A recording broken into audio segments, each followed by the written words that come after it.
The 1964 Plymouth Belvedere by Lindberg. Coming up next on Monster Hobbies, what's in the box? What's in the box? What's in the box? What's in this box? What's in the box? Hello once again, model kit builders. As promised, here's our second look at a Lindberg kit. This is a cool one because it actually has two separate engine options, a V8 and a straight six. And of course I'm talking about the 1964 Plymouth Belvedere. Mr. Belvedere, remember that TV show? Anyway, well, this is his car because he is also a Belvedere. No, I don't know. Anyway, whatever, right? But before we begin by taking a look at what's in here, don't forget to like, subscribe, and share this channel with all your friends and family. Pound that notification bell so that every time I make another Monster Hobbies model car video, you are the first one to know about it. And now, without further ado, let's go down where the rubber hits the road and rip the top off this box and see what's in the box. Now, last week we were looking at the Lindberg Dodge 330, and today, whoops, let's come up a little bit. We're going to be looking at the 1964 Plymouth Belvedere, again by Lindberg, and hosted by Model King. Model King makes a whole line of products using different manufacturers' molds. They'll do a run of the kits that are not in production currently or something they feel meets their requirements. So as we turn this over here, you got photos by Doug White, models built by Steve Goldman. So they show the Slant 6 and the Commando V8. Really cool. I like the little air cleaner here with all the indentations and stuff. Very basic, but very cool. So on the one side of the box, they show the blue and white topped model. And then that one has the Slant 6 in it. And then the copper gold colored one has the Commando V8. And this is what it looks like from the rear 3/4. And there you go with that again. So once again, this has that flip up box, which you guys know that I do not like this. Although, like I said, from a manufacturing point of view, it makes sense because you just need one big piece of cardboard instead of two separate ones.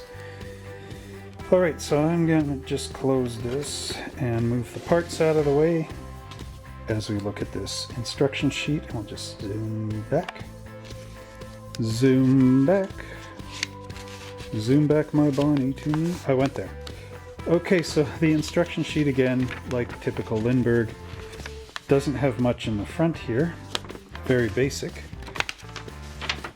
Now let's take a look at this here. Okay, so again, a lot of detail into the engines. We have the V8, which would be the Commando V8, probably a police option back in the day. There you go. I mean, look at all the detail here. Again, Lindberg was competing with Tamiya of Japan, so they really upped their game. Now over here we get into the Slant 6, which, much like in that Dodge 330, I think it is the exact same illustrations and engine. Ooh, come into focus, please. Alright. So there you go with that. And then the suspension is much the same. It's got a K-member with the torsion bars and the front steering spindles. Here we go into the V8 with the separate exhaust pipes and the Slant 6 with the single muffler and tailpipe, 4-piece rear differential, and then you add in your shock absorbers in the drive shaft and drop it in underneath. Then we get our radiator wall and the horns and radiator hose. Oh, look, it shows V8 hoses are there, and the Slant 6 is dead top and off to this bottom side there. So fill in the holes for the engine you're not building. Then of course we get our inner fenders and all that put together. The separate interior sidewalls. Please check decal instructions for dashboard decal placement. There it goes into the interior, and all that mounts onto the chassis. And of course there's our wheels and hubcaps and retainers going in there. Then as you turn it over, you get the glass going in. 4 pieces of glass for the rear windows and the no drafts. They even have sun visors molded on the glass. Then you get that cool looking front grille. Almost looks like a 64 Chev grille, doesn't it? Maybe they were inspired, Dodge was inspired by that. And then you get your rear panel and your taillights and everything going on. The option of the opening hood with the springs, or just a closed hood, which most of us I think build the closed hood because it keeps dust out of that engine. Then you get your windshield wipers going on there, and your final paint and decal call out at the bottom. There's a medium gray on this car for the really bland look. So there they show your engine going on there and the whole deal. So without further ado, let's get gummed up trying to fold up instruction sheets. And let's fold this thing back up and look at the plastic parts.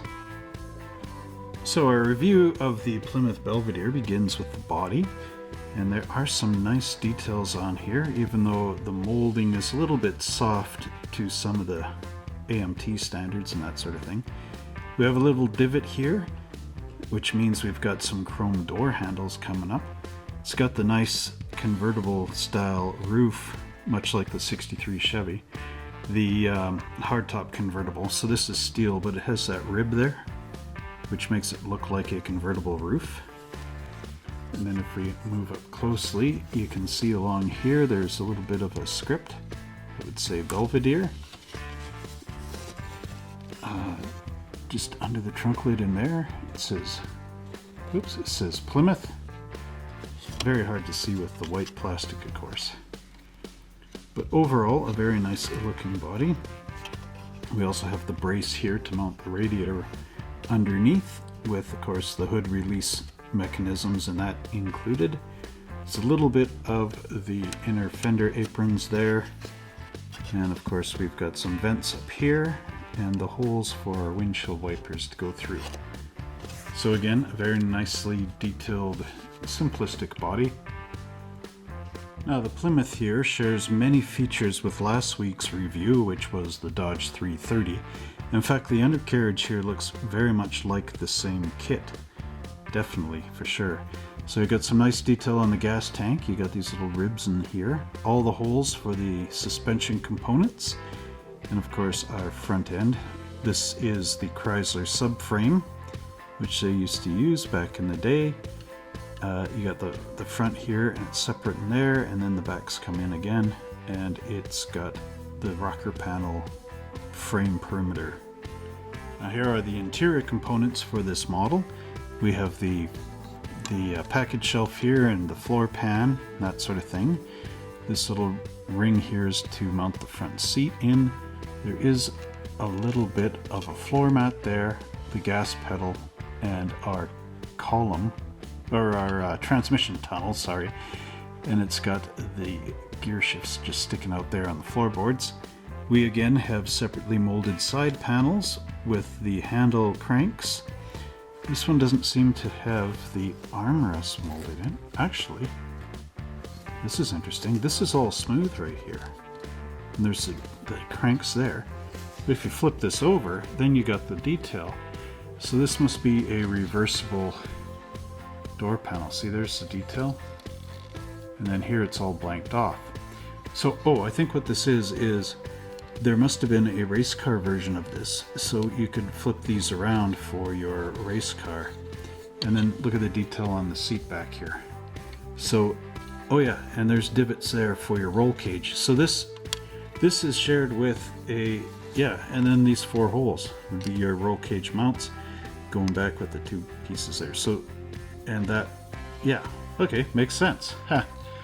All right, so this tub that we got here, this interior panel, can be used for the dragster version of this kit, which is another different Lindberg mold, or maybe the same kit with different decals and back wheels, as we'll see.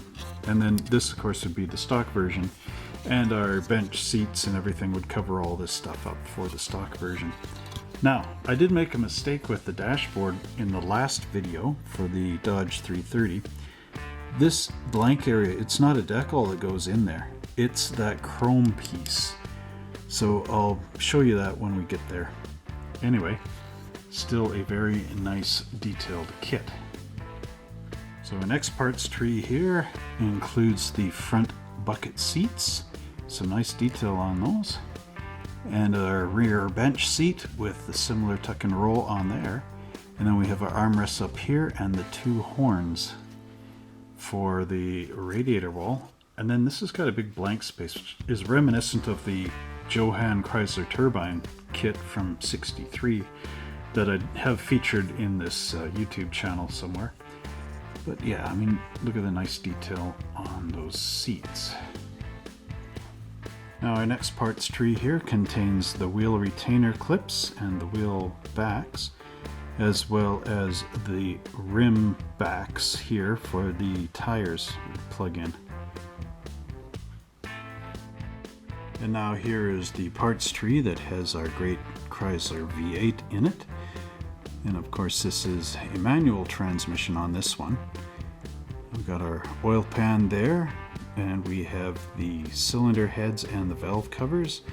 There's our fan with this has really not very much flash on it, if any at all, unlike the 440 kit that I have. And there's our fan belt, our fan and our fan belt. I did that in the last video too.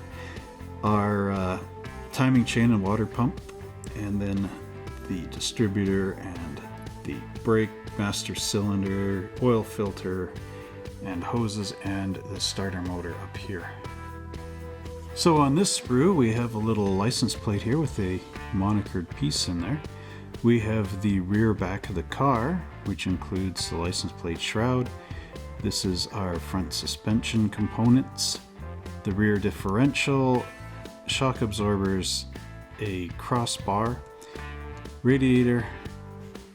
This is for your exhaust pipes, and the back ends of the torsion bars, which are these. There's the spindles, so you could actually make this have opposable front wheels, the rear springs, and our steering wheel with the horn ring molded in. And here is our final parts tree for the white plastic. We have the springs to hold up the hood, the inner fender aprons, the radiator wall, the firewall, our hood, and here's our pedals.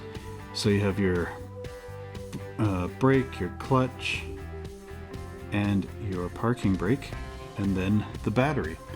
Now if we turn this over, we can look at the rib detail on the hood, and notice there's also a little bit of a mat underneath there. So very nicely done. Not very much flash, a couple little mold marks in here to get rid of with your number 16 hobby blade, but not bad overall. So what's interesting about this is there's two parts trees that are molded in black.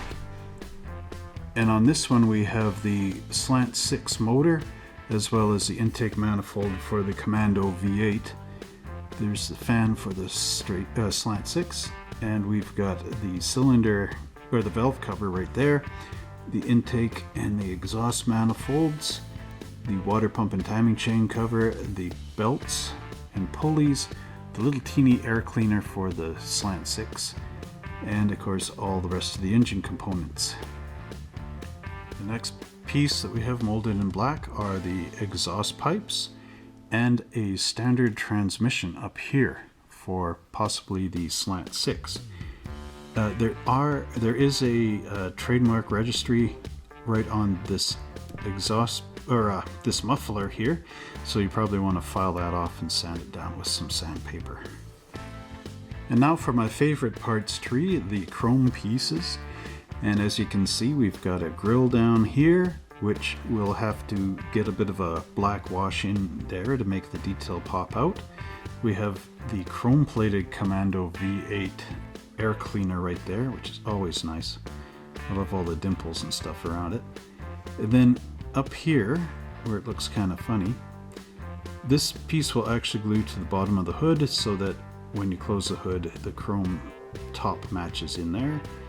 And of course we got our front bumper with the parking lamps and our rear bumper.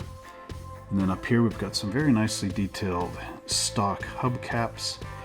And then this is that instrument cluster right here that goes into the dashboard. And just take a quick look at that. So you can see all the circular gauges and whatnot. So, oops, it's upside down. So there's your speedometer right there. And then of course the oil pressure gauges and everything else that were in there. And then we've got these nice chrome pieces there, the carburetor, the gear shift lever, the Chrysler alternator, sorry, and then the door latches there. So again, some very nice detail on here. And the front grille is very reminiscent of the Johan front bumper. For the 64 Plymouth that I had a Richard Petty one from Johan.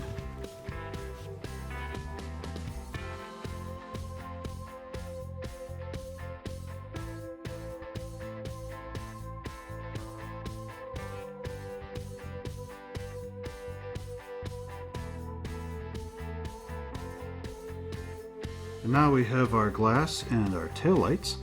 Okay, these pieces here that I just kind of blew by there, those are actually the chrome backing plates for these two taillights.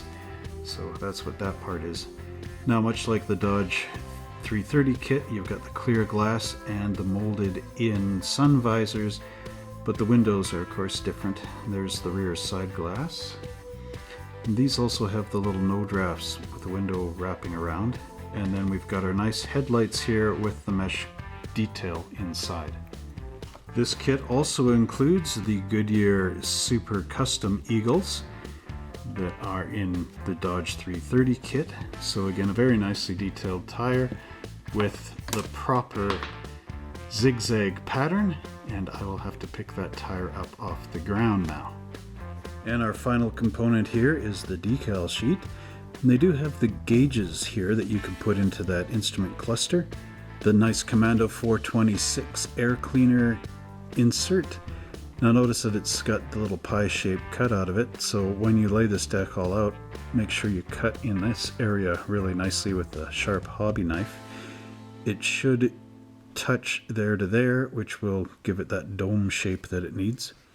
Then we have some nice 426 decals that would go on your valve covers, as well as a bunch of underhood bits here and there, and then you actually have script on there, as well as these very vintage 64 Plymouth California license plates. And that completes our review of the Lindberg Model King 1964 Plymouth Belvedere. Well, wasn't that another great review down here? And given the choice, which engine would you build, the straight six or the V8? Well, definitely I need to get a second one of these somehow. Not sure quite how. But anyway, that's my issue. So again, don't forget to like, subscribe, and share this channel with all your friends and family. Pound that notification bell so that every time I make a new video, you are the first ones to know about it. And let's get this video up to 100 likes so it surfaces up really high in that Google search engine. And until next time, happy model building.